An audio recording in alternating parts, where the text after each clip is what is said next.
Yes, sir. Yes, sir. Yes, sir. Yes, sir. Listen. Welcome to Fresh Out the Boat podcast. You already know what time it is. It's your boy Toby and your boy Kels, and we have a very special guest today. Yeah. Very special. And I don't take them words very lightly. Intellectual guest. I'm telling you, bro. You know what I'm saying? But before we jump into him and everything, if you're on YouTube watching this, right, and you've not subscribed, subscribe to the channel. Watch the videos, leave a like, leave a comment, share it, tell a friend to tell a friend. Or tell an enemy to tell a friend. Because they got friends too. Yes. And also shout out to everybody that's in the DSPs or listening to the episodes, on Spotify, Apple Podcasts, Google Podcasts, Amazon Podcasts, wherever you are, man. Shout out to you guys as well, man. You get what I'm saying? Listen, the guest that we have today, this is different from what we usually do, obviously, because we always have all the artists coming around and everything. Are you trying to call us Olodo people? Yes, bro. Okay, bro. Let's dive into it, bro. We interact with them kind of people as well. Do you get a first class in uniform? No, first of all, close to it. Close to it, yeah. But at least it wasn't the first class, though, is it, bro?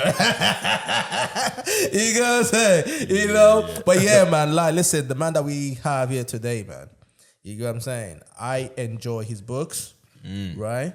He has written so many books. I believe up to 20-something right now. 22. He is busy, bro. Yeah. Very, very busy. You know what I'm saying? Game. Talk about pen game. Pen game, fam. You know what I'm saying? And it was from him that I knew, listen, that whole thing of if you want to hide something from a black man, put it in a book, that's not true, fam. You know what I'm saying? Because he's an intellectual guy. You're right. Yeah. A lot of great feedbacks on his books and everything. Right? And he's no other than Mr. Tolu Akinyemi. Nice to have you, brother. How you doing, bro? You good?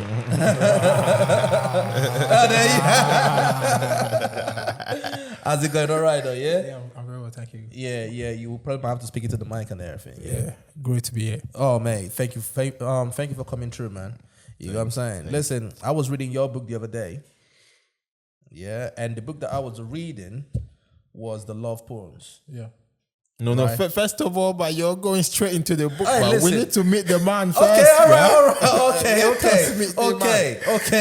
Okay. Nah, it's because bro, believe it or not, I hit him up and everything, right? This was when he sent the books and everything. I said, bro, I want to talk to you about your books and everything. Yeah. So my mind has always been. Yeah, I know. The way you're jumping in and ready to shoot. But before we get to the book, bro, who is Mr. Tolu? Yeah, so Tolu A, Akinyemi. Yeah. Toludo, the Lion of Newcastle. Can we all roll together? Yeah. Oh, okay, it's a roaring thing now. The Lion of Newcastle, bro. The Lion of Newcastle. Yeah, man. How, bro? You're from Newcastle and everything. How does it feel living in Newcastle? Yeah, feels cool. Life is simple. I mean, the reason I'm asking is obviously we live in London, right? Which is very, very diversified. Yeah. I think Newcastle is as well. I haven't been to Newcastle in a very long time. I have been Newcastle. I mean, like you said, a very long time. Yeah, it's been a while. So how's Newcastle right now? Yeah, Newcastle is good. There's a lot of support within the community. I moved to Newcastle in 2016. Okay. And, I went to Newcastle to work. And, I was able to bring out my creativity. Okay. In terms of finding, publishing books, becoming a part of the community. All right. And it's been the support has been really great. Being a black writer, being a black voice in Newcastle, they've supported me. And, coming to Newcastle from just being an unknown figure at that point in time, I've become like a colossus within the literary community in Newcastle, which is really great. Yeah. Oh, nice. So you're saying that would never happen if it was here in London, no? Or where were you before Newcastle? Yeah, so before Newcastle, I used to be in London. Okay. From London to Manchester back home to Nigeria. Okay. Yeah, so I did like a reverse jackpot back to them. That's a fact. No, That's a fact. you say that, but it's not. It wasn't in a bad way or whatever. It was just like a decision. It was a decision. Although a lot of people, I got a job in Nigeria back then. And a lot of people in the office were like looking at me. Is this guy crazy or something? Like, why did you come back? Like, hope you didn't commit something. You did something shady back Oh, then. yeah. So don't they always say that? So obviously you had to explain yourself. You had to explain yourself, Taya. Yeah, so, well, my dad told me the Nigerian dream. I always believed in Nigeria anyways, but, my dad told me Nigeria is a great place. I got a decent job back home, and I thought, let me go try it out. Okay. But it didn't really work out as I thought. Okay. And I felt like, let me come back. Yeah, so I came back to Manchester in 2016. Then 2016 again, I got a job in Newcastle. And I went to Newcastle, and it's been a booktiful story. Yeah. A very booktiful one. 22 books. Booktiful. Booktiful one, bro. Booktiful. Yeah. I kind of said, I was like, yo, what's my saying? Did I hear correct? Bro, serious up, bro. I was thinking, I was thinking that like, booktiful or beautiful. You guys said, but booktiful. Nah, bro, I can tell. I mean, if you've written 21 books, 22 books, I'm sorry.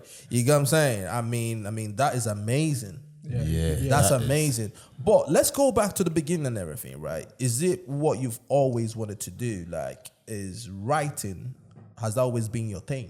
Yeah, I think the inspiration for writing, my dad studied English and literary studies. So it's in the vine. Myself and Kelly, we cannot relate.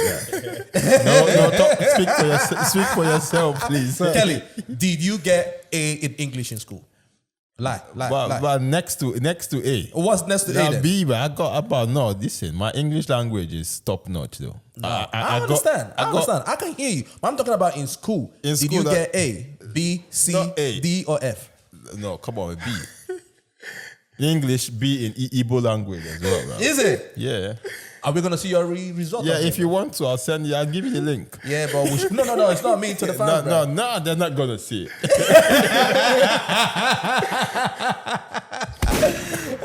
All right, bro, go on. Yeah, so my dad studied English and literary studies at the University of Ibadan. Yeah, so we had like loads of books in the house. Right. So I had access to literature, the Achebes, the Shoyinkas, the Olarotimis, the Ofagunwas. So many African literature books. And so that was like some sort of inspiration for me. I used to like read a lot. I used to be very, very introverted. I didn't always just staying at home reading books. And so I think I developed a love for writing from there. From early. Yeah, from early in the days. Then I used to like do a lot of journaling. I was interested in like world affairs, things happening like around the world. At that young age. You must have been, sorry to put it, but you must have been this weird kid. Because going back, like if you see that child that's always glued to the news, always reading. We always look at him different. What you on? But then the thing is though, was it something that you naturally went into, or was it like your dad say, all right, cool? Because the reason why I say this is when I was growing up, my dad actually did that to us, right? So he's going to work in the morning. He said, okay, cool. Here's this book. You have to read this book and tell me what you learned from this book when I come back. And God forbid, you didn't learn nothing, fam. You may make up stories at one point. You know what I'm saying? You get me? So was that something that you went into yourself? Obviously being in the family and seeing a lot of books, or was it something that your dad kind of pushed you into? Yeah, I kind of went into it myself. So I'll just open his shelf, his drawers, see what book is available, and start reading. I was that person who would grab it like a newspaper, who would read every page, obituary section, like newspapers, there's some sections you don't really open. I'm the one who would like read like in and out. So I love like to read. Then like secondary school, I used to like write screenplays. I had like this this girlfriends. Then we used to like exchange books. That's a fact. So I couldn't move. I couldn't move to them yet, but it was just through books. So. And listen, everybody have their game plan, fam. Everybody have their game plan, fam. So it was through books. I'll be fantasizing in my bed. You know, we are exchanging books. My God. So that was my own game. You know how to move to babes. Like, let's exchange books for the meals and bones. You know, all of those stuff. Yeah. So like I had a natural love for reading. I loved the emotions. How a book could like transport you. Like you could be like in Nigeria in the slum, but you can imagine yourself like being. It takes you places. Yeah, you can imagine yourself being in the United Kingdom. So all of those. Yeah. So I used to enjoy like that, the emotions and all of that. And I think it just became a natural. Like I didn't really have it planned out that my dream is to become a published writer or stuff. But I think it just happened. It happened because I've been true to the game. While at the university, I used to like write like finance articles. I used to get published while working in Manchester at a retail bank. It was I was a resident writer for the bank. For the bank, yeah. So speaking to the mic, yeah. Okay. Yeah, speaking to the mic, sorry. Okay. Yeah, so I was a resident writer for the bank as well. So it was so it's just been like a natural thing. Then getting to Newcastle, I joined, literary communities, writing communities. And so I've been writing even before publishing my first book in 2017. I've been like, active on the scene. And but my breakout year was 2017, and since then it's been a book-to-full author story. I love that. I love 2017, but what book was this? 2017. I love that. Yeah. So he's asking, what was your first book in 2017? Yeah, Dead Lions Don't Roar. Oh, that's where you got the roar from. That's where you got yeah. So with that book and everything, how was the book received, and what was the inspiration behind the book? Yeah, so Dead Lions Don't Roar, inspirational poetry. We all have like a unique role.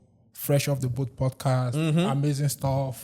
Yeah, that's your own role, making impact. People are hearing you all around the world. Okay. So everyone has like a unique gift and talent. That's where the role. That's where the role comes from. Yeah, we all have a role before we leave, before the end of our time in the world. Let's do something remarkable. So that's the whole idea of inspirational poetry. Then I had a collection of essays, Unravel Your Hidden Gems. Then I had Dead Dogs Don't Bark and Dead Cats Don't Meow, which were like sequels to Dead Lions Don't Roar. And, Dead Lions Don't Roar, Dead Dogs Don't Bark and they don't bite. And Dead Cats Don't Meow. Don't waste the nightlife. So back then, after I released Dead Lions Don't Roar, I used to like perform in Newcastle upon Tyne, in the Northeast in general. And, people would be like, it was just like, atmosphere was crazy. Everyone is roaring. So then, that name just came with the Lion of Newcastle. So the reception was good. I had like wonderful support as well. Yeah. So we had like, I was working for like a major investment bank, and there were like a lot of people working on that project. So I sold like thousands of books back in the days. Wow. But I wasn't just all up about being on like his bestseller list. Otherwise I would have been like on maybe Sunday Times bestsellers and stuff like that. Yeah. But I had my community who were very supportive. They supported me, supported my craft. Yeah. And so I think that really was a force behind me. I had like this united community who were like pushing me and supporting me, and the rest, as I say, is history. That's great, bro. But you just touched this raw thing. I'm kind of get the psyche behind the whole raw. Like, what do you think your opinion is? What that stumbles, what comes across, like, hindering that raw from everybody? Because, like, in your opinion, I would guess everyone's got a raw. Yeah. So what do you think? What do you think comes in between? A person, actually roaring. Yeah, so I believe... In your opinion? Yeah, I believe for some people it could be doubt, lack of belief, people waiting for like perfect conditions. So at times you want everything to be perfect. So I can't start this dream yet. I need £10,000, but start with what you have. What do you have? What do you have? What do you have? What relationships can you harness? How can you make this happen? So for me, I feel like a lot of times we procrastinate. We want to do tomorrow what we can do today, but we all have that role. Nobody knows tomorrow, Absolutely. So, and I think for me, whilst working like in financial services, it was just a case of, I knew I had the role.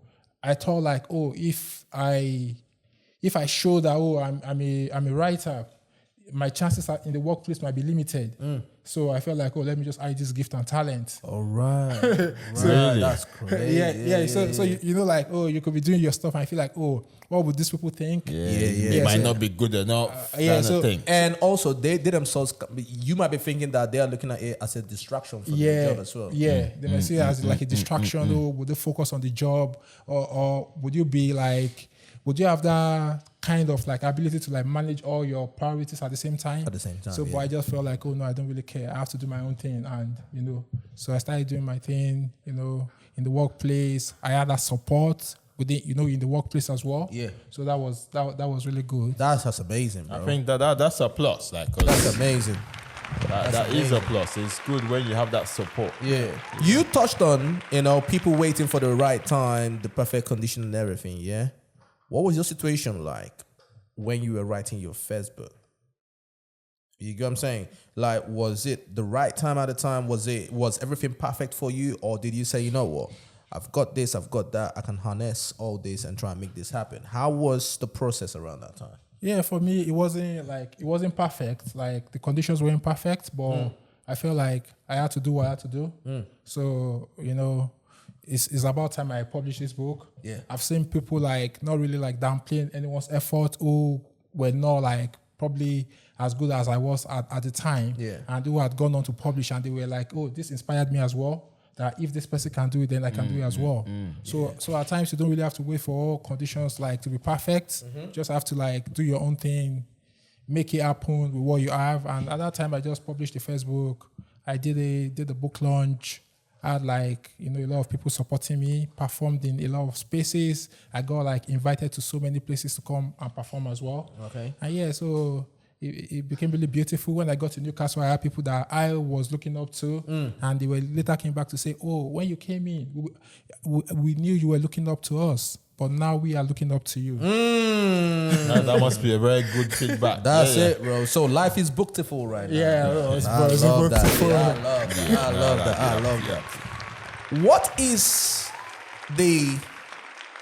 will I say the book community or the writing community, whatever you guys call it and everything, what's it like? Because I look at it as a very tight niche type of community. You get what I'm saying? Yeah. Where everybody kind of knows everybody and everything, right? Is that what it is? Yeah, so like, is it hard to get into? Yeah, so initially, like breaking into the mainstream for me, I think what really worked for me was I had to create my own thing. Okay. So basically, you most times, because there are like gatekeepers in like every sector. Yeah. So you guys got gatekeepers there as well. Why you get gatekeeping the book? The books, bro. gatekeeping everything, like the opportunities within the spaces, access and all of that. So, but I think what really worked for me was creating my own platforms, my own spaces where I could thrive and giving other people opportunities as well. Yeah. So many times people just expect people to give them opportunities. Then when they don't give you those opportunities, then you are like, you feel like you're stifled. You can't move forward. But I think the best thing you can do as well is what can you do for yourself? Oh yeah. What can you do? So I had like a literary magazine, Lion and Lilac.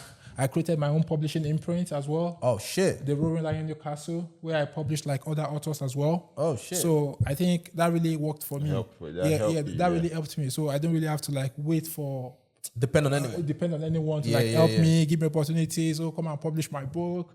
So I think it's very important for us as writers, as creatives as well. Yeah. What opportunities can you create rather than waiting for people to like put you on? Like most times we want people that can put us on. Yeah. But how can you also, because when you put other people on as well, it also helps you in a way. Absolutely. Yeah. So I think that was what worked for me at the initial stage as well. That's amazing. That is amazing.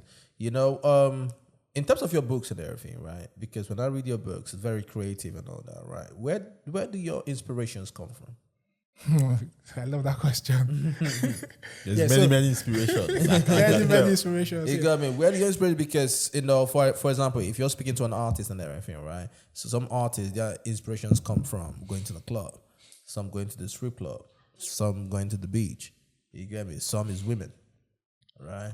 Yes. So we view. You get me? You take us wherever you want to take us, bro. We get me. We'll follow you. Yeah. All of the above. All of them. You get me? All of the above because, I get my inspiration from the human experience, and the human experience encapsulates everything that happens to us, the black experience, issues that affect young people. I have a collection of poems. Everybody don't colo mental. Everyone is going crazy. Everyone's going crazy. Everyone is mad, So I have a collection of poems born in lockdown, which was about the COVID experience and what people experienced during COVID, from first-hand experience of a writer who lived through the COVID pandemic as well. Because I think so many years ago, someone walked up to me and at the market and was like, "Oh, Tolu, thank you for writing this book, because if you did not write this book, so many years from now, they would distort the story around COVID, So I think that's the problem with when you don't tell your stories. People would write those stories. The stories will be distorted. Yeah. The facts, the truth of the matter, you just, COVID, something happened around COVID. Yeah. So I think it's very important. So my experiences are multifaceted, all around the human experience. Yeah. Our experiences are universal. Yeah, of course. We fall in love, they break our hearts, life. That's a fact. Life, death, we all grieve, sadness. So just multifaceted and all around the human experience. Yeah. And I think the beautiful thing around getting inspiration from the human experience is that you can never run out of ideas. No. Because every day something new happens, a new thing happening, new experience. It could just be a story to be sharing on Fresh Off the Boat podcast. And be like, oh, well, Rema. I'm catching inspiration, So as a writer, as a creative, you're getting inspiration from different areas, different angles. So there are times I feel like, oh, maybe it's I don't know what next to write about, and a fresh inspiration comes. Absolutely. So the COVID book, I'm intrigued and everything. What is the COVID book about? Yeah, so Born in Lockdown is a collection of poems around the COVID pandemic, just covering everything happening around COVID, around people, just all the experiences that we all faced. Yeah. People being locked at home, shouting partners, relationships going bad, people dying left, right, and center. So just first-hand experience of what we all experienced during the COVID times. Yep, absolutely. Just before we jump into your book, just one question, right? During your journey and everything, have you had any difficulties? Because you alluded on, difficulties, people doubting you and all those kind of things. What are the hiccups that you've experienced during the course of your journey so far? Yeah, I think the hiccups, some of the hiccups on the way could just be, I think, people not having all the access to those opportunities. I talked about creating platforms, opportunities. Yep. At times, I could be overlooked for opportunities that I deserve, but I'm not really so bothered about that. Like down in Newcastle, I have my own, an organization that I co-founded, Lion and Lilac. We run our Black History Month event as well. Yeah. So the second edition is happening this year. So basically, even when you are overlooked, you create your own opportunities. So, absolutely. Yeah. So, but I think maybe that's just one of the main difficulties. But otherwise, it's been great. I've had good support. I've had a documentary film as well. Yeah. About my writing journey. Yeah, that has been shot. So we are just waiting for the release as well. Oh, nice. Yeah, but I think you speak from a place where I think in your mind you can handle it. Yeah, I can. Because now you don't see those difficulties as difficulties. Yeah, so are you saying that's the way to go? Because a young writer can be out there now, we will be faced with loads of difficulties. And they don't know when to start. Exactly. We'll see it as this stumbling block, but it's good to see that you saw it as, okay, I'll overlook this and on to the next one kind of thing. Yeah, so I think it's very important as well, to know the purpose of your writing. Why do you write? So we had this recent scandal within the Nigerian poetry community where some young writers or some writers were accused of plagiarism. Right. So I think the problem is that a lot of maybe new writers, young writers, they don't really know or have a purpose to their writing. So you are just writing to be published in magazines, to get international acclaim and all of that. But why do you write? Why do you do what you do? So until you realize that, oh, this is why I write, everything becomes like you're just trying to like get into magazines. So people just do whatever they have to do just to get there, hook or by crook, plagiarizing others. But like for me this year, I've not submitted any work to any literary magazine. And because that's not the purpose of my writing. So as a creative, you can say, oh, this is the purpose of, this is why I do what I'm doing. Yep. So, but if you don't know why you're doing, so you're just like, everyone is in a race, everyone is writing the same way. You're gonna get lost. Yeah, you're gonna get lost there. So I think it's very important to know the purpose why you do what you do. Yeah. So before you now say, oh, I have that confidence now, I've done it time and time again. And I now have that confidence that, So that's great.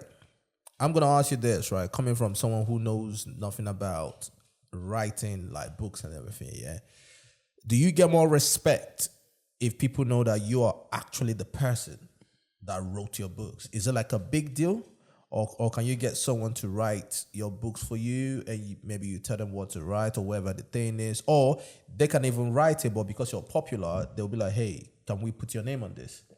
Like, is it a big deal if people know that you're the writer of this book? Well, I think even for me on a personal note, like I've had like writers that I know that their books were written by ghostwriters, and deep down within me, I feel like I don't respect them. I judge them in a particular kind of way as well. Oh, so that's a big deal then. Yeah. So like I feel like when it now comes to the merit, so maybe for music artists and all of that, I think they are different. Well, depending on the type of music, right? If you come to hip hop, right, it's a big deal in hip hop. Okay. You know what I mean? We want to know that you're the person who's actually writing this. Yeah. You know what I'm saying? You're the writer. When we look, we're like written by such a person. Yeah. Now in R&B, it's different. Okay. Artists have a lot of ghostwriters that write for them, right?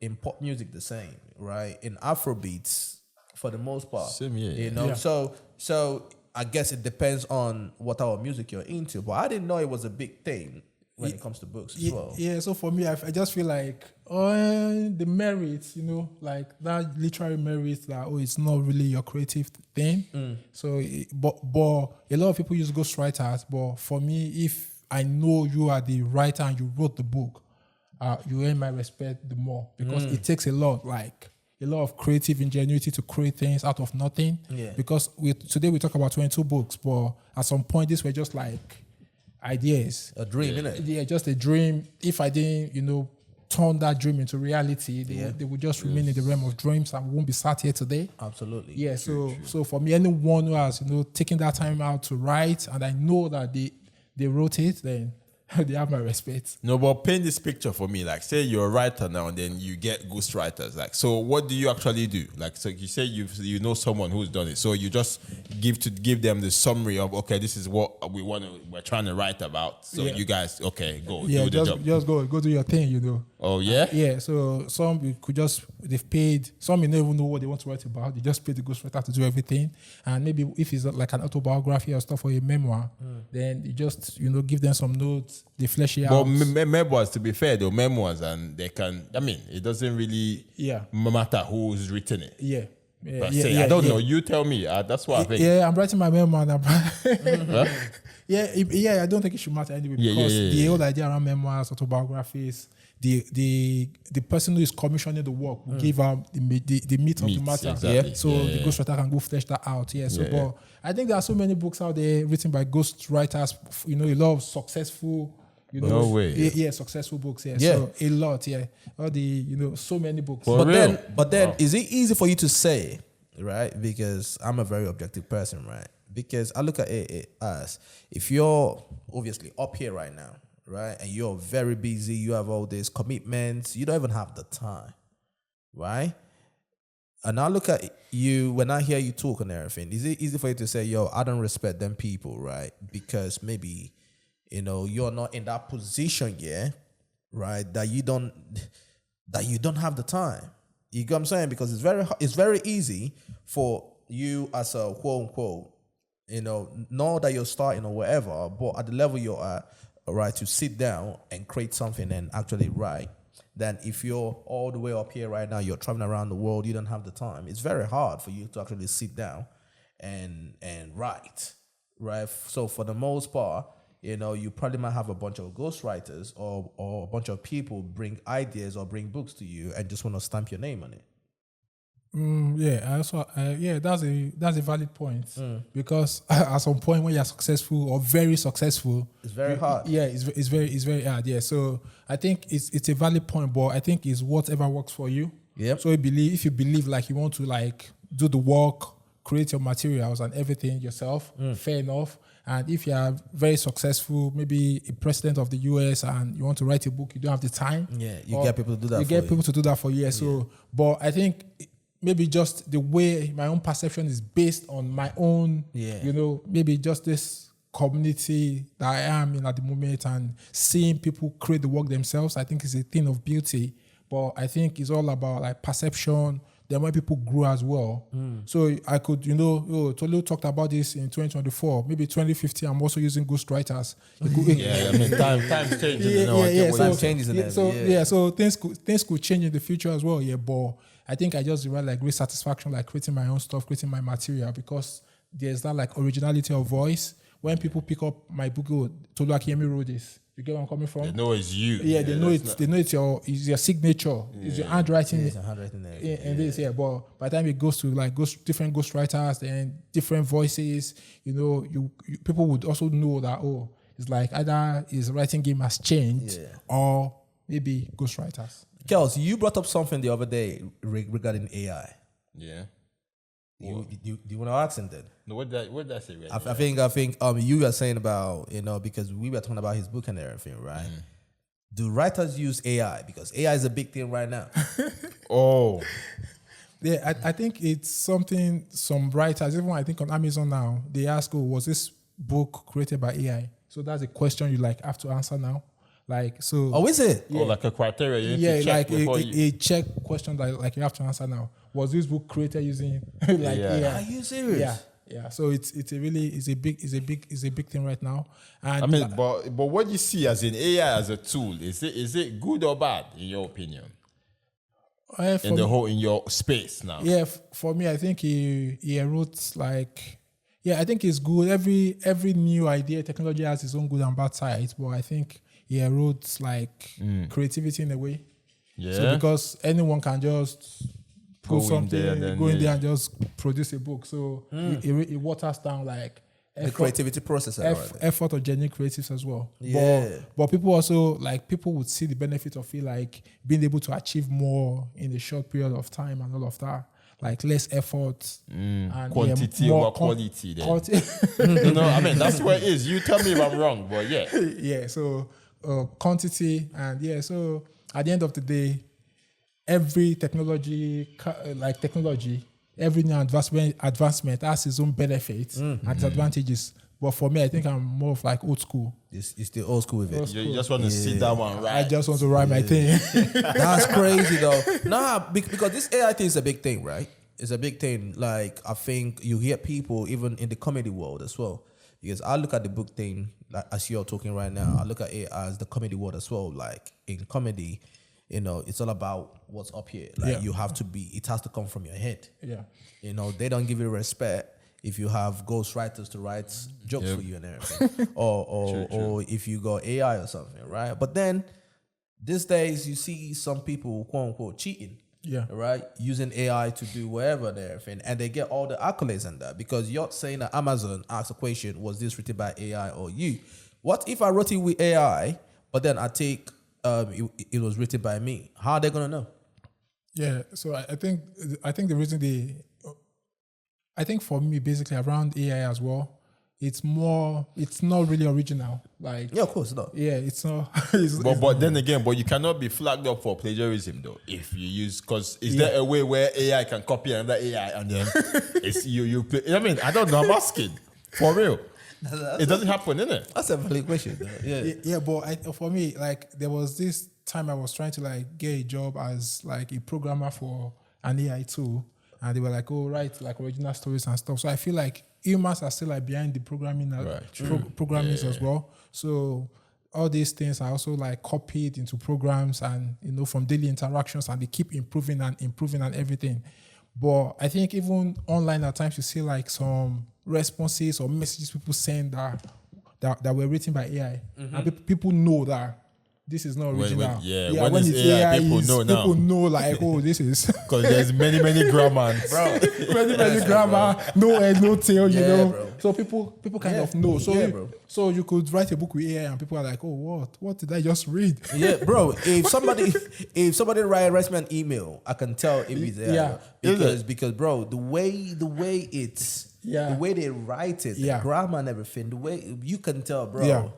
Yeah. I think it's more when you know the person and you know they don't use this kind of grammar. So why you blowing this grammar on your email? So if you say you would know like, oh, this is not you. Right? I know, bro. That's bad, bro. No, but going to your mindset behind books. I really want to know your mindset during the Black Inferior book. Yeah, so I will... Because I know you really went in there. I'll try to know, were you somewhere at that point, or it was just, your creative thinking? Yeah, so it was the book was released on the 1st of January 2021. And, the whole Black Lives Matter protest in the US, George Floyd Jr. being killed 2020, and, crazy year. Everyone was like, we're all going crazy, going mad. Black lives do matter and everything. And so that inspiration came mostly around my early morning jogging, running, just like writing, writing a book that will speak to the Black experience for us. And what is this Black experience? What is your Black? Because I believe it's very subjective. Like everyone has got their own specific experience they've had, which they can term as a Black experience, kind of. Okay, that's what I feel. Let me tell you a profound Black experience I had like in, I think, 2012 thereabouts. So I finished my master's in accounting and financial management, University of Hertfordshire. I did some menial jobs for the uni, working as a kitchen porter. Then from there, I used to be a student ambassador. I used to do like exam vigilators. I did a lot of things for the uni. I also lectured, I think, corporate governance.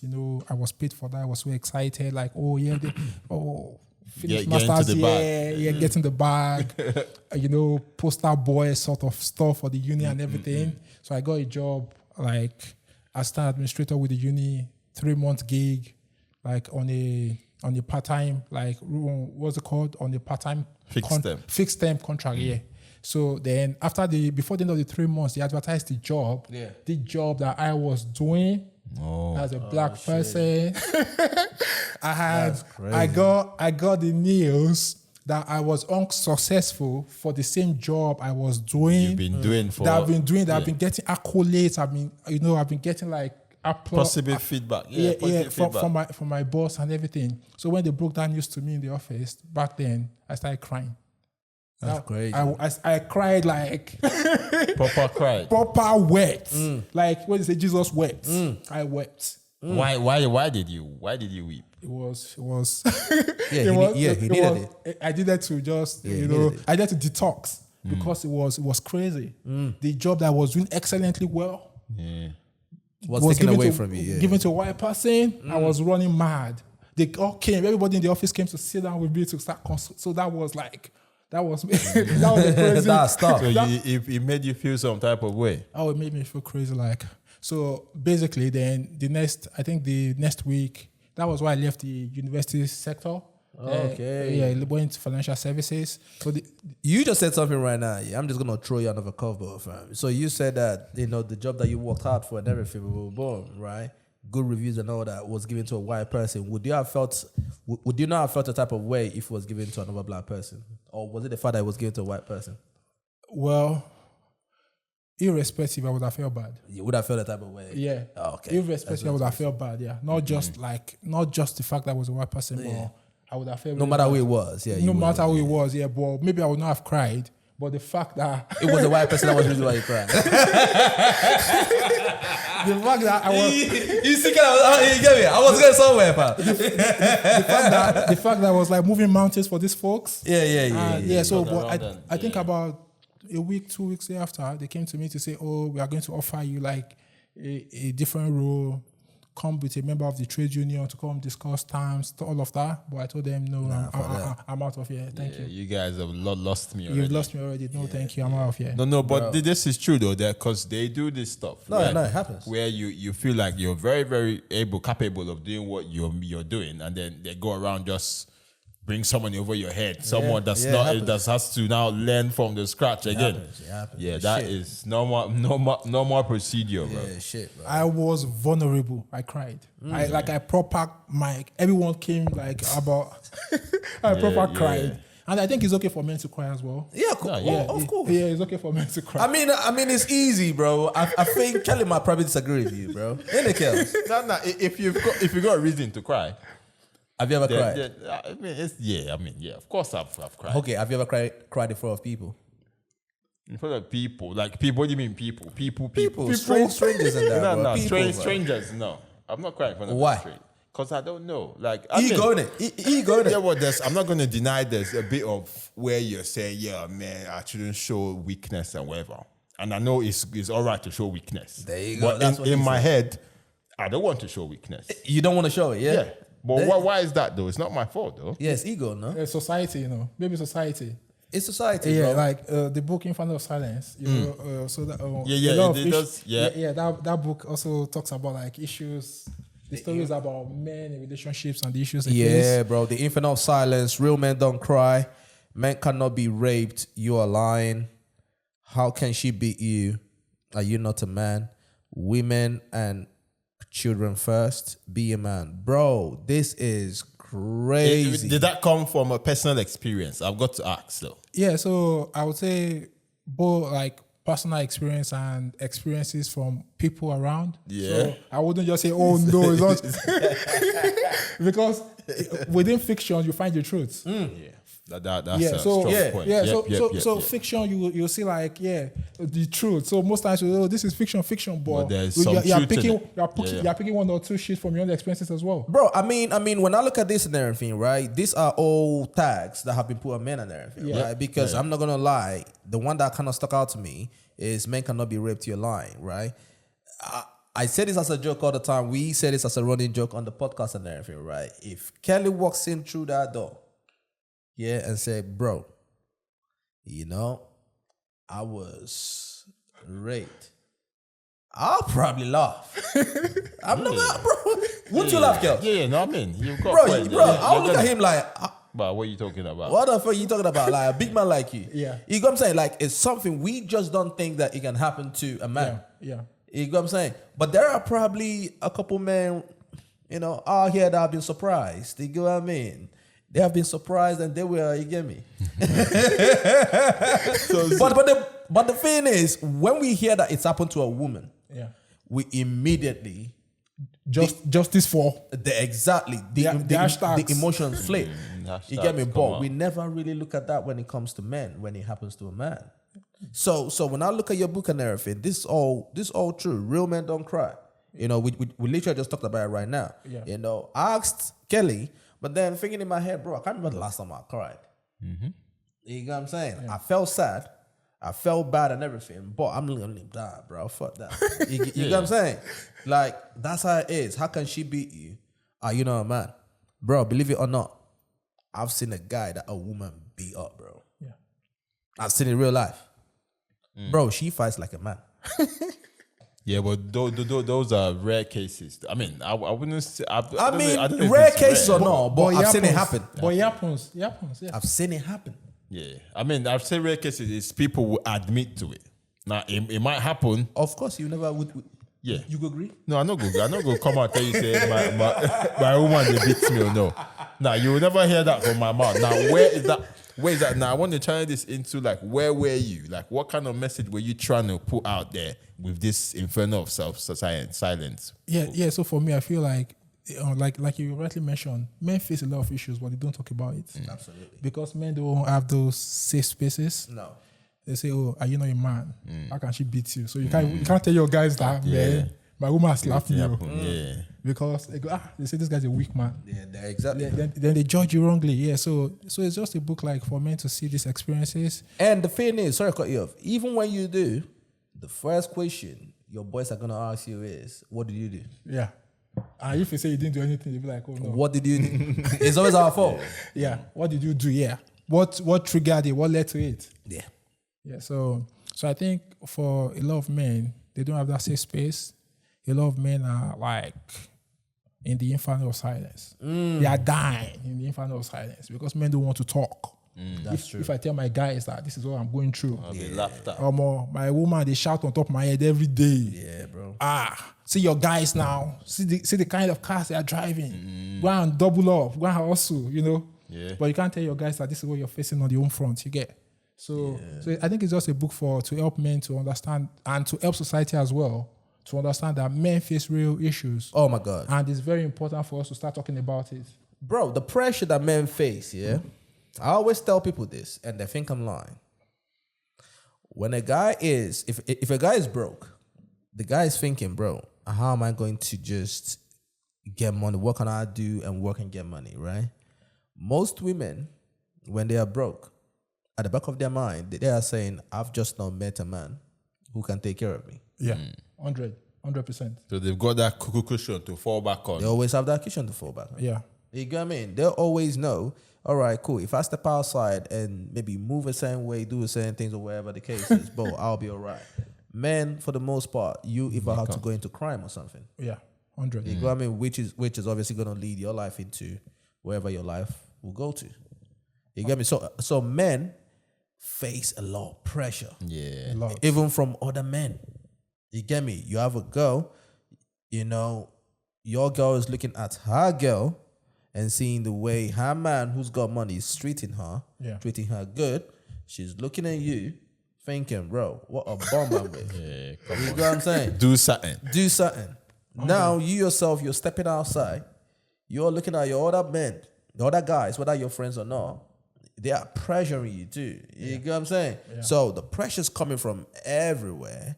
You're looking at yourself, you're probably going to 40s and 50s. You're thinking, bro, is this how my life is going to be? You get what I'm saying? Like, it's a lot of pressure that men go to that men do not open up to. Yeah. You get me? And then all of a sudden, you just hear that this guy had a heart attack. 100%. Mad. So that's why we have to tell these stories, talk about it, amplify it. We see a lot of people like, women's rights, children's rights activists. But nobody talking about the men's rights.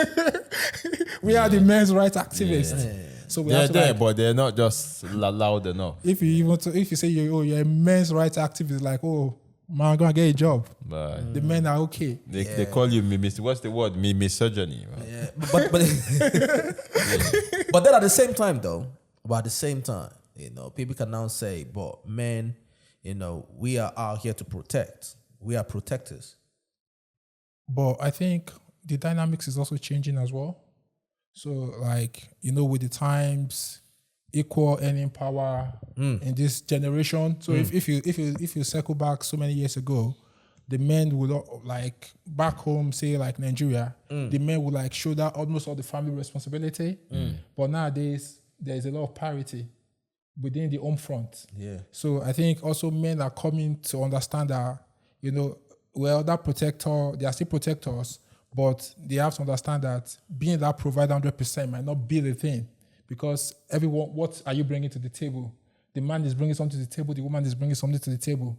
And for some, that could also lead to more pressure on the men as well. Yeah. That could cause more pressure for men. Yeah, but then at the same time, though, for a man, most men, I believe, if everything was good, I'm talking about if they had a great job and life is good, I think a lot of men would want to provide for their wife 100%. Yeah. You get what I'm saying? Yeah. If life was good, yeah. 100%. If life was good and all that, society was great, they have a huge chunk of money or have a great job and everything. I think most men, would say, babe, stay home. What do you want to do? A little business or not? All right, cool. Do your thing. I will take care of everything. Yeah, but because of the way society is, it's hard, isn't it? Yeah, but I think dynamics is changing as well. We have a lot of working women in this day and age. So even if you could tell a woman, stay home, stay home to do what? You get where I'm coming from? Yeah, so the dynamics is changing as well. So I think in the old generation, women could be comfortable staying at home. But in this day and age, everyone every voice matters. Women wants to work. Of course. They want to, Of course. So Of course. So dynamics is I changing. mean, I hear women as well talk about, that they want the soft life and everything. You know what I'm saying? Like, they are, especially black women, it's a running joke. Some of them say, listen, I'm tired of being the strong black woman type thing. You know what I'm saying? I want to be taken care of and everything. You get me? I guess at the end of the day, it all depends on what people want to do, right? Yeah. Some women genuinely want to work. Yeah. Some women, they just want to just chill out and let their man take care of them. I don't think either of them is right or wrong. You get what I mean? I think every situation is different. Yeah. You get what I'm saying? And people should make their situation however they want to make their situation. Yeah. I think my own philosophy is that whatever works for you. Whatever works for you. Whatever works for you. For your family and your relationships. Yeah, bro. Let's jump into another book, bro. Yeah, Voyage there, but Voyage. Where are you taking us with Voyage? Where were Let's you go going? Voyage then. Where were you going? Where were you Bro, going with let's that go to book? Voyage because I was trying to go to a God in a human body, bro. A God in the human body. Yeah, so we are all like spiritual beings. And Please explain more, please. When you say spiritual beings, that's not just what I'm a god now. What? So start worshiping me or what? What's? Yeah. We are gods. We bring things to life. We create things. So we talk about there's a great God up there, but we ourselves we are gods, and I believe like I'm a god in the human body. So I had poems around tell these people I was just say this body is not my own. Yeah. So it was just like, so I'm a god in a human body. When we go to bed at night, a lot of activities happens in the realm of the spirit. That's a fact. Yeah, so fact, we are all spiritual beings. This body is just like, it's just like a case. So the book, the poetry collection, it speaks to our godship, speaks to our divinity, speaks to our power. Now we're on this table, we are, gods, men, creating ideas, doing great stuff in the world. And everyone has that potential to be a god in a human body because we have great ability to create stuff, to bring things to life, to do the unthinkable, to do the unimaginable as well. Yeah. I mean, we create life, kids, babies and shit. We imagine stuff and make it happen. So I do agree with you. You get what I mean? I've always seen myself like that anyways. You get what I'm saying? Because I'm not a great reader of the Bible, but if the Bible say, ye are gods. Yeah, God. That's what the Bible said, isn't it? Yeah, 100%. So I would take that and run with it. Yeah. So You get what I'm saying? Yeah. That's the concept. We are gods in human bodies with great potentials, great abilities to create things, to do unimaginable stuff.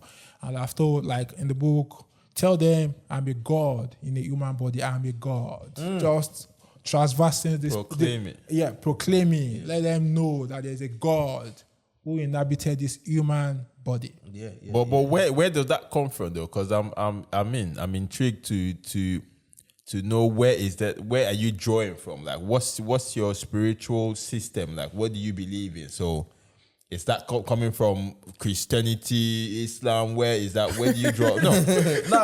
Where you drawing the inspiration from? Yeah, so I'm the son of God Almighty. So let me put that out there. And I think even my story is profound as well. Like, going back to Nigeria, coming from Nigeria to the UK in 2010, going back in 2015 and coming back to 2016, I've enjoyed like divine favor and a lot of help from above as well. So I draw a lot of power from God Almighty. Yeah. And I believe that I'm a son of God as well. And I believe I'm a God in the human body. We are all gods with the ability to like do unimaginable stuff. Yeah. So I think the inspiration comes from God Almighty. Go to bed at night. I know what it means to like be in sync with God as well. Yeah. Because like from my own personal experience, when you're on the like different kind of wavelength, like the enemy can like mess you up. Yeah, because they feel like, it's porous. It's just like an empty shell. Yeah. It has nothing within. Yeah. So when you go to bed at night, because the world is like deeply, deeply spiritual. So if you're just like, no content, they just like fuck you up. Yeah, but all this spirituality, did you think it takes away from the essence of actually doing the work in the physical? Because I see now, I might be wrong, but I see the situation where people tend to believe, actually bank in the spiritual so much that it takes away from what they have to do in the physical. Like i.e. putting in work, going out there to actually get things done. Yeah, so so I believe that like you can't bank on like the spiritual without doing the work. Okay. Like faith without works is dead, obviously. Yeah. So if you are showing me, like, if you are telling me you have faith, can I see your works? Right. So like now I'm here on the pod, 22 books, those are my works. Absolutely. Yeah. So basically you can be talking about spiritual and all of that, but in the physical, if you have nothing to show, you can't be like on the prayer ground on the Monday morning and you're praying for a miracle when you have nothing productive you're doing. Nothing in the physical, ball is not rolling. Yeah. So you have to like, so it's very important to actually do the work. Yeah, important to do the work. Because people, when we say spiritual, God, what's the saying again? If God cannot do it, it doesn't exist, something like that. Bro. I'm like, so it makes people just sit down there and then, because you see that back home, like, I'm sorry, but people sit in the church and the mosque, wherever it is, and then just waiting for some imaginary God, isn't it? Yeah. Waiting for some switch to just turn up, like boom, everything's going to change. But I don't think that's the case. Yeah, I agree with you. That's not the case, because that's why when we talk about all this spirit, we're all gods, we need to always factor in that fact where we are humans as well. We need to do that human thing. We need to put in the work. You think about it and then you put in the work. Yep. Yeah. But before we continue, bro, where can people find your book? Because people are listening to us and obviously watching us right now. Yeah. Where can they find your books right now? Website? On my website, Toludo.com, on the Roaring Lion Newcastle.com. Okay. All Amazon marketplaces, Barnes and Nobles, bookstores. Basically everywhere where books are sold. Yep. Just put in the name Tolu A, Akinyemi. So my books are online on my website, everywhere. We're going to have the links. We're going to have the links there for people to check it out.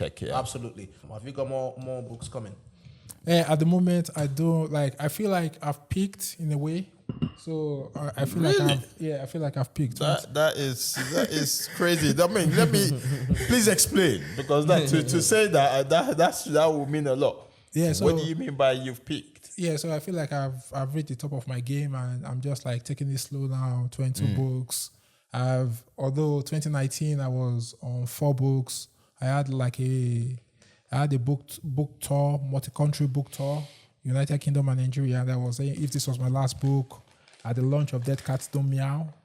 But after that, 18 more books. 18 more. Yeah, but to be fair, I feel like I've peaked and I'm just like taking things slow now. Just taking it easy. Yeah, no pressure, focusing on my day job, working in compliance testing and monitoring and all of that. Okay. And just doing shows, doing event performances and media runs. But I'm not really like, the pressure isn't there anymore. Just sitting and writing everything, yeah. Yeah. Well, the pressure is not there because now you're at that point where I can do this, or why is the pressure not there? Yeah, because I feel like I've achieved a lot already. Yeah, so I feel like I've achieved a lot. Time to slow down and let the money roll in now. Yeah. So, but do you think, but as a creative though, do you think that's not like that? Is that a little bit of a gray area where you achieve so much in a short space of time and then you think you kind of drop the ball a bit? Yeah. Yeah. So is that? I mean, I don't know. Is that what's happening? So I think what happened with me is that I feel like I've had like a very good run in terms of the books I've published, and I feel like the pressure is not there. In terms of even on a personal level, I don't like give myself targets to say, some writers will tell you, every day write like 100 words every day, write 1,000 words per week or stuff. I just write when I write. So I think you don't follow that. I don't follow. Okay. No. I'm like Lion of Newcastle. We don't do the rules. My God. you're in your lane. I'm in my own lane, do my own thing, on purpose, Yeah, you're all late at everything. But you know what? As writers and everything, right? Do you guys come around together to write together, or is it where someone just like, is there a situation where I don't want you to know what I'm writing and everything. I'm just gonna just write my thing, and when you know about it. Do people come together in a room and all that and just write and share ideas and shit? Yeah, so we have like writing groups where we come together, share ideas and all of that. But also, like, I think for my own persona, like say like on social media and stuff, I'm like a man of few words. because you know, like, oh, like I'll put it this way, like most of the ideas you have, you can transpose it into a book. So you don't want to waste your ideas, like giving it all takes on like social media stuff, something that you can you can go into a book and that's another book. I think it all depends on the strategy of the writer as well. But for me, I feel like writing groups is very important. Some writers have better readers, people that would help them read the book. All of that. Then we have like advanced readers copy that you provide to some, readers to read before a book is published or post-publication. And they give you the feedback as well. So, but I think as a writer, it's always very important to open up your work as well. Yep. Yeah, not just like, give it to my friend, my guy, give me 5 stars. A lot of people do that. But when you open up your work to like critical acclaim, to criticism, people that will digest the work and talk about the merits of the work.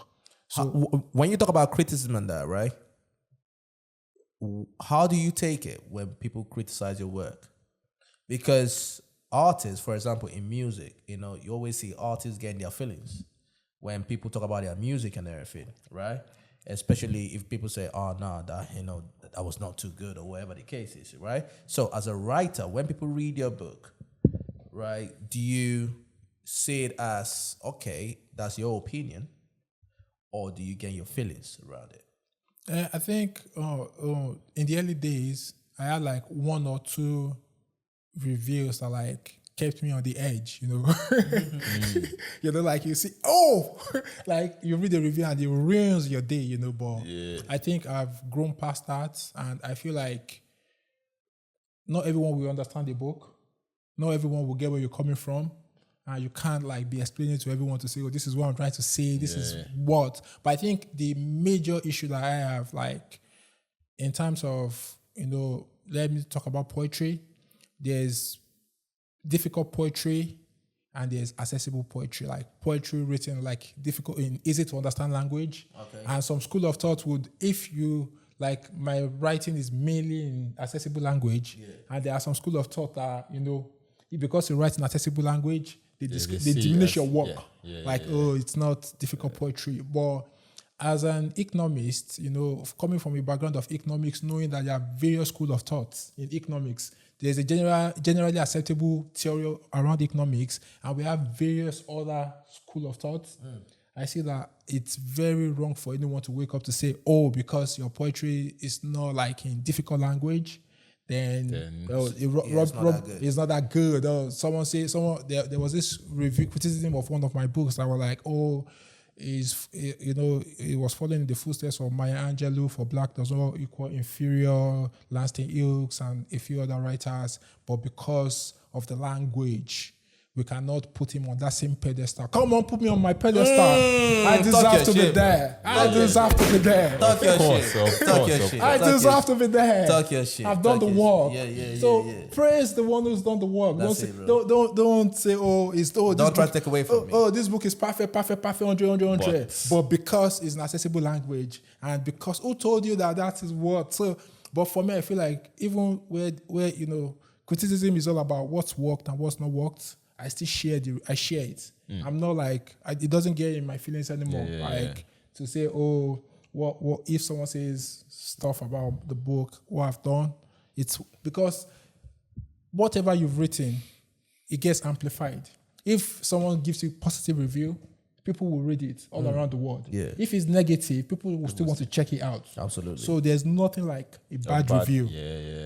Every opportunity to amplify your work, to project it to the world is very important. You have to take it. Absolutely. So, but coming to this before we jump on, coming to the language thing. So, do you choose to use accessible language, or is that just your style? Yeah, that's my style. Or can you do with the whole difficult language thing, or Yeah, if I wanted to do difficult language, I'll do it. But it's just my style. Your style it's just my style, and I love my style. I've won awards with this style. This is a style tested, trusted, and approved. Yeah, come on, brother, come on, African giant. That's it, brother. Come on, that's what it is. That's it, bro. Yeah, man. That's the spirit. Nah, bro. I salute you, bro. I salute you and everything. For everyone that's watching and that, listen. Go check out these books and that, fam. You get me? Like, he's got bare books. Go on. Yeah, so this is the first poetry collection in history on financial crime compliance. The first in history of mankind. The first poet alive in recorded history. Yeah, so this is a big deal. Architects of a cleaner financial system. So what's he about, please? Break it down for us. Yeah, everything around financial crime compliance, anti-money laundering, know your customers, sanctions, all the things around layering, integration, things that, money laundering, all the stuff that happen in the financial system that people don't know your customer. Yeah. So because I work in the financial services sector within financial crime compliance for close to over a decade. Yeah. And I thought, what's my legacy in this industry? How will people know that this poet who has found renown within the industry can create work that people would, someone who is coming into the sector feels like, can I just read a poetry collection and smash this interview? I felt like I needed to create an enduring work that will speak to my people, that will speak to my community. So, and I thought, when I just ran that idea past my wife, like, I want to write a collection of financial crime compliance poems. She felt like, no, drop it. Crazy. Like, here we are. Yeah, because she felt like, this guy, normally I have like so many crazy ideas. So I just run my ideas past her to say, I have this idea. She said, come on, what kind of funny idea is that? But I said, no, I'm going to do this. Yeah. And that's the book. Does she support you though? Yeah, she supports me 100%. She supports you 100%, yeah? If she didn't, she wouldn't be there. You know what, that's a fact. So when people read this book and everything, yeah, just in a few words, what do you want people to take out of this book? The architects of a cleaner financial system. Yeah, basically for my readers, either, people within financial services or anyone just out there to understand how the financial system works. So most times people do not really understand how the system works. Right. So it's just more like a breakdown, anti-money laundering, know your customer. The bank wants to know their customer. They ask you to bring your passport. What's your source of funds? What's the source of wealth? Who are the beneficial owners? Are we using like a football club to wash this money? That's a fact. So there are points around like sanctions. People like having stores, they want to cash intensive businesses. Yeah. They don't want to take card payments. Yeah. You give works to like workmen, they come to work for you. They say no, you don't pay by card. Give me cash. It's because they are trying to evade tax.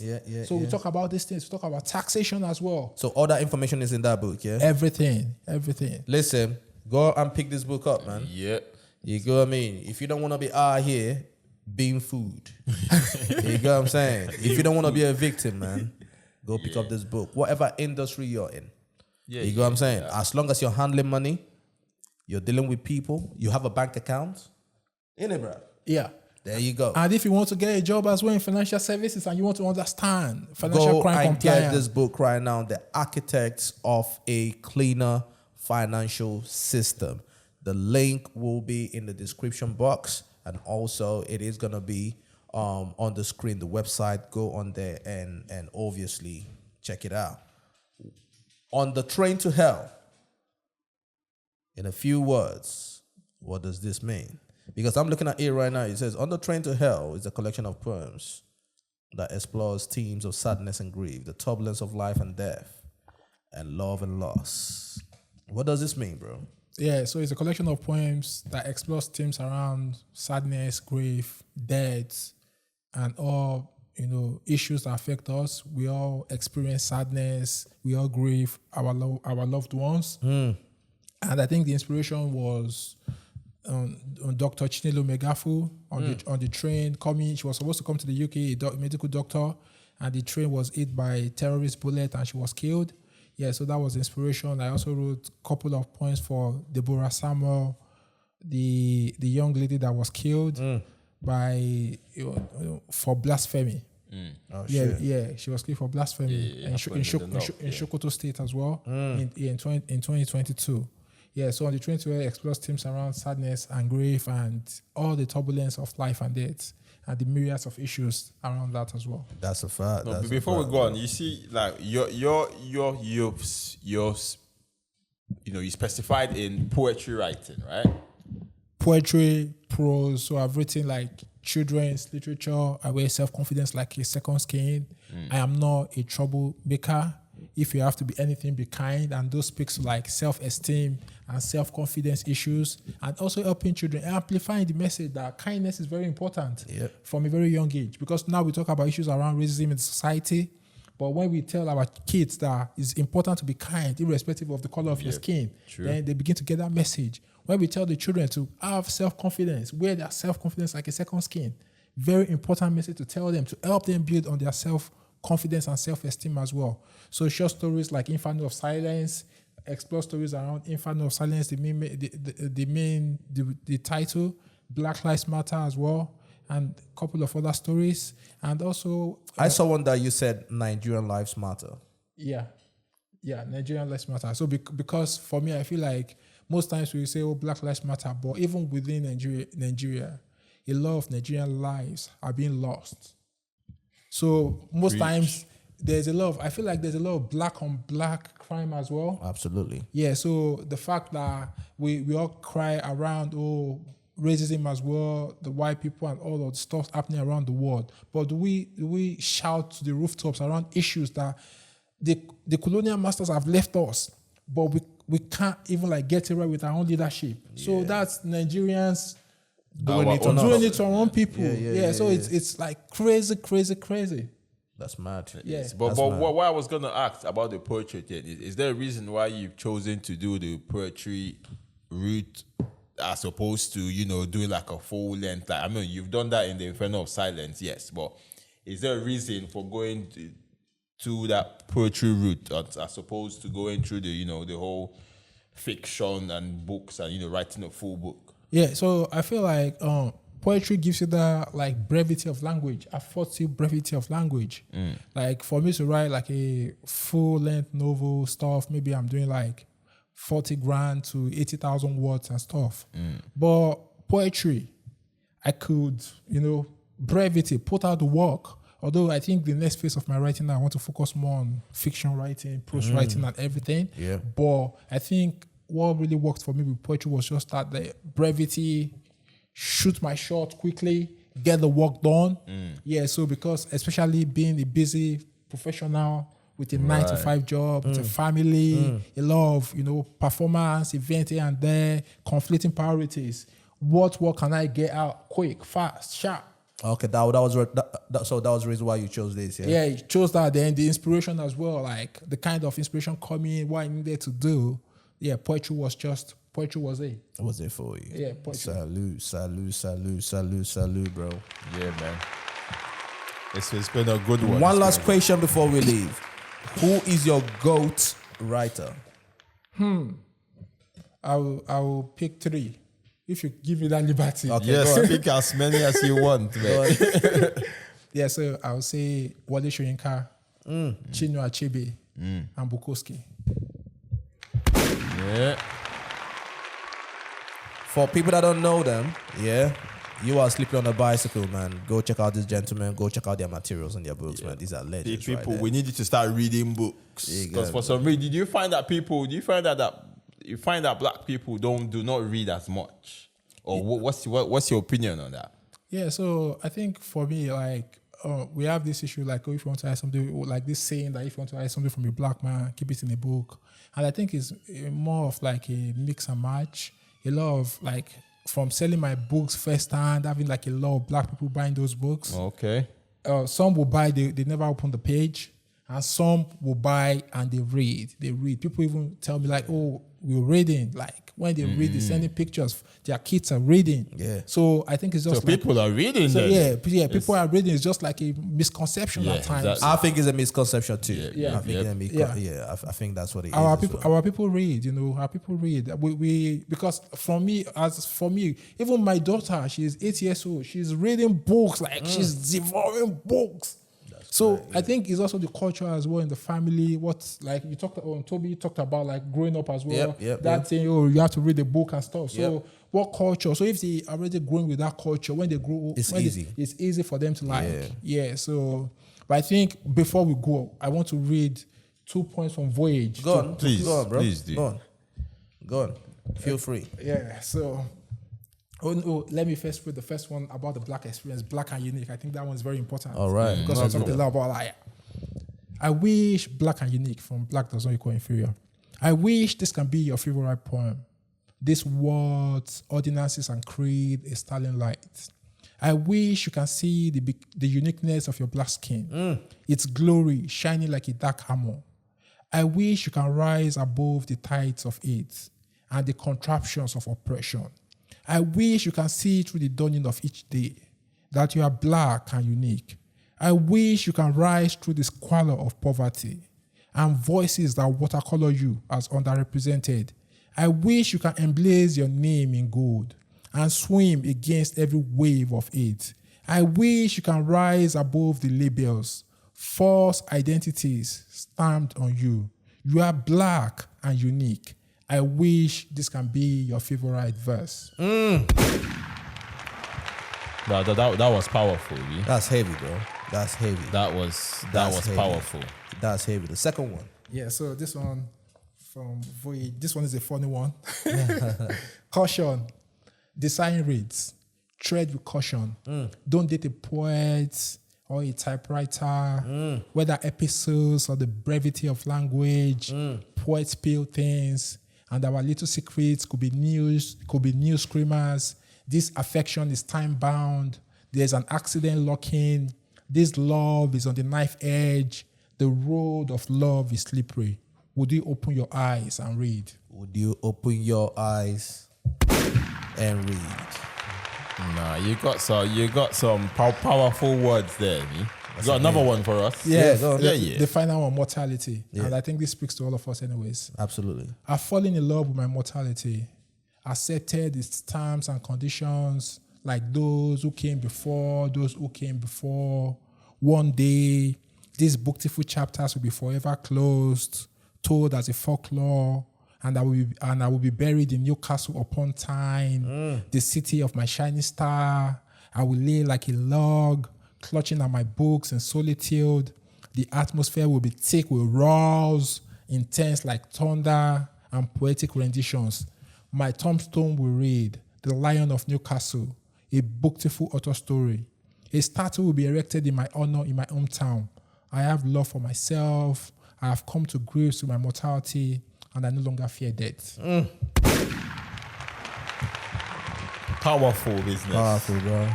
Yo, listen. You know what I mean? Like it's all about knowing that at some point we all are not gonna be here. Yeah. This is just a passage. Sad but true. Sad but true. So we have to fall in love with our mortality. That's it, bro. We have to embrace it. We have to embrace it and make the most out of it. Raw. Yes, sir. You already know what time it is. This is a Fresh Off the Boat podcast. Listen, subscribe to the channel, watch the videos, leave a like, leave a comment, share it, tell a friend to tell a friend. Or tell an enemy to tell a friend, people. Because they got friends too. Yes, and they also do. this episode as well is on Spotify, all your audio platforms. It is right there. Please leave a comment. Please leave a like, because it helps with the algorithm as well. Mr. Tolu, I salute you, bro. Thank you very much for coming on. I salute you, bro. And also these books, click the link that's in the description box below. Yep. You know what I'm saying? It's going to take you to his website. And please buy this book for your loved ones. Buy for your friends, for your kids. They are very easy to read. And trust me, everyone will get something from this. You know what I'm saying? Especially for men. Read this one as well, The Infant of Silence. Because a lot of men go through a lot. And also read this as well for you to understand that you have the God in you, man.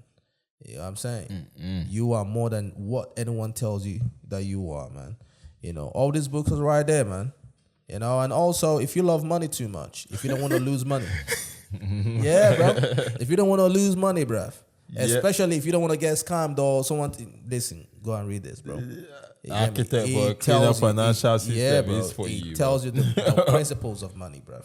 You know what I'm saying? Bro, thank you so much, man, for coming. Thank you for having me. You know what I mean? Thank you for having me. And listen, I know that you said that that you're chilling and all that, right? But anytime you write something and you want to promote it, this platform is open to you, bro.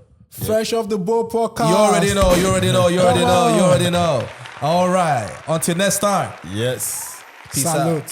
Salute. Bro, that's a good one. Yeah, that was good. That was fantastic. Thank Thank you. Nah, That was super. no, anytime. Anytime.